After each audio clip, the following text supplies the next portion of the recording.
ඒතර ලාභ අරමුණු කරනගත් සංවිධානයක් නැත්නම් වෙළඳ නොවන සංවිධානයක් කියලා කියන්නේ ලාභ ඉපයීම මූලික අරමුණ කර නොගෙන සමාජික සුබ සාධනය, සමාජ සුබ සාධනය, එහෙම නැත්නම් සමාජිකයන්ගේ කුසලතා වර්ධනය කිරීම කියන අරමුණු ඇතුව පවත්වාගෙන යන සංවිධානයක්.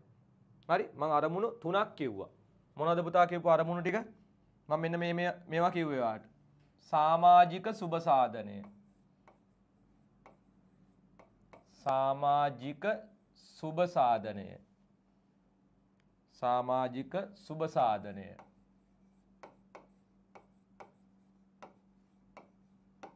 ඊට පස්සේ සමාජිකයන්ගේ කුසලතා වර්ධනය කිරීම. කුසලතා වර්ධනය හැකියාවන් වර්ධනය කිරීම. ස්පෝර්ට් සමිතියක් එහෙම ගත්තොත් ක්‍රීඩා සමිතියක් ගත්තොත් ඒ වැඩේනේ කරන්නේ. ඊට පස්සේ සමාජ සුබ සාධනය. මේ දවස්වල ගොඩක් ඔය දකින්න තියෙනවා සමාජ සුබ සාධනය. සුබ සාධනය. ඒතර යාළගේ දැන් ඔයා දන්නවා ව්‍යාපාර අධ්‍යයනය ඉගෙන ගන්න දරුවෝ දන්නවා ව්‍යාපාරයක ප්‍රධාන අරමුණ ලාභයනේ. ලාභය උපරිම කිරීම.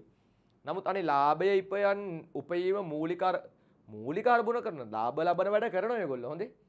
මොකද ප්‍රධාන අරමුණ ලාභ ලබන එක නෙමෙයි. ලාභය ඉපයීම මූලික අරමුණු කර නොගෙන මේ සමාජ සුබ සාධනය, මේ සමාජික සුබ සාධනය, සමාජිකයන්ගේ හැකියාවන් වර්ධනය කිරීම මේ වගේ අපි මේ කිහිපයක් දාතේ අරමුණු ඇතුව පවත්වාගෙන සංවිධාන තමයි අපි කියන්නේ ලාභ අරමුණු කරනගත් සංවිධාන කියලා. උදාහරණයක් ගත්තොත් මරණාධාර සමිතියක්, ක්‍රීඩා සමිතියක්, වැඩිහිටි සමිතියක්, ළමා සමාජයක්, ගොඩක්ම අපිට ගණන් වල එහෙම ඉන්නේ පාසල් වල පවතින ආදි ශිෂ්‍ය සංගම් නේ වල OG OB ඕන එකක් අපිට ගන්න පුළුවන්. හරිද? ඒවා තමයි ලාභ අරමුණු කරනගත් සංවිධාන කියලා අපි අපේ යටතේ සාකච්ඡා කරන්නේ. හරිද? මෙන්න මේ සංවිධානවල දරුවනේ පවතින විශේෂ ගිණුම් තියෙනවා. පවතින විශේෂිත ගිණුම්. හරිද? අපි සාමාන්‍ය ගිණුම් කරන ක්‍රියාවලිය මේවා යනවා. හරිද? යන ක්‍රියාවලියේ එතකොට අපිට සාමාන්‍යයෙන් අනික් තැන්වල අහුවෙන්නේ නැති විශේෂ ගිණුම් ටිකක් තියෙනවා. හරිද? අන්න ඒවා සම්බන්ධයෙන් තමයි මුලින්ම ටිකක් බර දාලා කතා කරන්නේ. පළවෙනි එක තමයි ඔතන තියෙන වැදගත් මේක සමාජික මුදල් ගිණුම. සමාජික මුදල් ගිණුම. සමාජික මුදල් ගිණුම. දැන් අපි ගත්තාම 2022 A level වල අපි මේ ප්‍රශ්නය අද කරනවා 2022 A level අවුරුද්දේ මෙතනින් ආව මේ ප්‍රශ්නයක්. මෙතනින් ආව කියන්නේ ඔයා දන්නව සමීකරණ ප්‍රශ්නේ ගොඩක් දරුවෝ කරන්න යනවනේ 25 දරුවෝ එහෙම දැන් අහගෙන ඉන්නවා ඒගොල්ලෝ යනවා කරන්න. ඒතකොට සමීකරණ ප්‍රශ්නෙට ලකුණු 30යි තිබුණේ. ඉතුරු ලකුණු 10 ආවේ මේ සමාජික මුදල් ගිණුමක් හදන්න. හරිද? දැන් ඔයාලා හයි 2022 විතරද නෑ 2023ත් එහෙම තමයි. සමීකරණයට 30යි මේ වෙළඳ නොවන සංවිධාන වලින් 10යි. මම මේ කිව්වේ සමාජික මුදල් ගිණුමෙන් ආවා කියලා ප්‍රශ්නයක්. ඒතර පාඩමේ ඇතුළට යන දෙයක් නෑ. පාඩමේ මුලින්ම තමයි ප්‍රශ්නය ආවේ. හරිද? අපි අද ගිය සති ඉගෙන ගත්ත කොටසෙන් ආවේ. හරිද? පාඩමේ මුල හරියෙන්ම ආවා. හරිද? මේ සමාජික මුදල් ගිණුම හදන්න කියලා ප්‍රශ්නයක් ආවා. හරිද?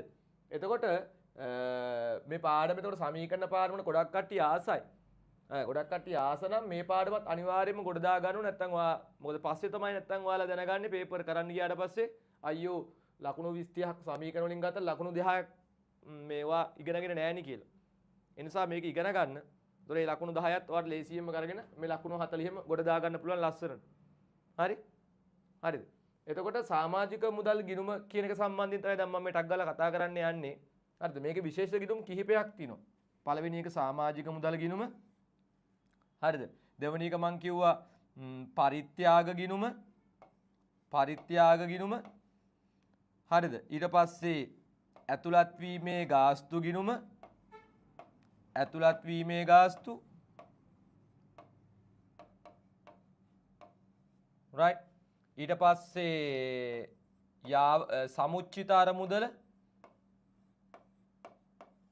සමුච්චිත අරමුදල.